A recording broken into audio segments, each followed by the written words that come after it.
एक चांदनी रात में बनी और मोंटी जंगल की खोज पर निकले। हल्की ठंडी हवा चल रही थी। मोंटी ने उत्साह से कहा, बन्नी, देखो, ये पुराना पुल और ये अंधेरा रास्ता, शायद हमें कोई रोमांचक चीज मिले। बनी ने फुसफुसाते हुए कहा, मोंटी, ये रास्ता अजीब लग रहा है, हमें वापस चलना चाहिए। लेकिन मोंटी की जिज्ञासा के आगे बनी को झुकना पड़ा। दोनों पुल पार कर गए और जंगल के घने हिस्से में पहुंच गए। जंगल अंदर से अजीब था।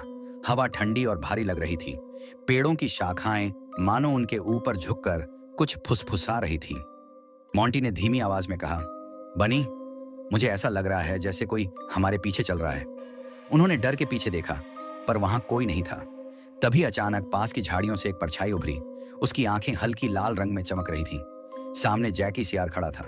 उसकी आंखों में एक अजीब चमक थी और उसकी मुस्कान डरावनी थी। जैकी ने धीमी और डरावनी आवाज में कहा, तुम दोनों यहां कैसे आए? ये जंगल तुम्हारे लिए नहीं है।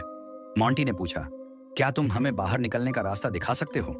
जैकी ने अपनी चालाक मुस्कान के साथ कहा, जरूर, लेकिन तुम्हें मेरे लिए एक काम करना होगा। जंगल के बीचों बीच एक पुराना पेड़ है, वहां से काला फूल लाकर दो, लेकिन सावधान रहना। बनी और मोंटी घने जंगल के बीच उस पेड़ तक पहुंचे। पेड़ बड़ा, डरावना और टेढ़ा था। उसकी टहनियां मानो जिंदा थीं, जो हर हरकत पर प्रतिक्रिया दे रही थी।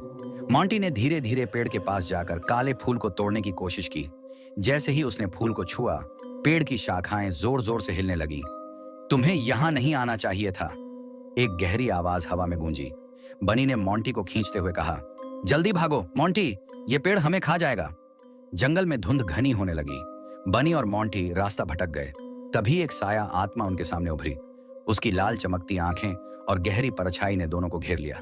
तुम दोनों ने जंगल की शांति भंग की है, अब तुम कभी यहां से बाहर नहीं जा पाओगे। मोंटी घबराकर बनी के पीछे छिप गया। बनी ने हिम्मत जुटाते हुए कहा, कृपया हमें छोड़ दो, हम यहां गलती से आए हैं। आत्मा ने कहा, तुम्हें सिर्फ एक ही मौका मिलेगा, मुख्य द्वार तक पहुंचो, वरना तुम हमेशा के लिए इस जंगल का हिस्सा बन जाओगे। बनी और मोंटी ने साया आत्मा को चकमा देकर भागना शुरू किया। पीछे से आत्मा की चीखें और हंसी गूंज रही थी। रास्ता कांटों, पेड़ों और धुंध से भरा हुआ था। अचानक बनी ने दूर से एक हल्की रोशनी देखी। मोंटी, फाटक वहां है, जल्दी भागो, बनी चिल्लाया। मोंटी ने बनी का हाथ पकड़ा और दोनों ने अपनी पूरी ताकत से दौड़ लगाई। मुख्य फाटक के पास पहुंचते ही हवा अचानक शांत हो गई। बनी और मोंटी ने फाटक को धक्का दिया और वे बाहर आ गए। पीछे जंगल फिर से शांत हो गया, मानो कुछ हुआ ही ना हो।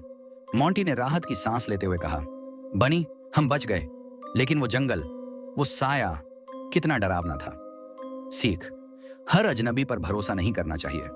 हिम्मत और सूझबूझ से सबसे बड़ी मुसीबत से निकला जा सकता है। कभी कभी सबसे चमकदार रास्ते सबसे खतरनाक हो सकते हैं।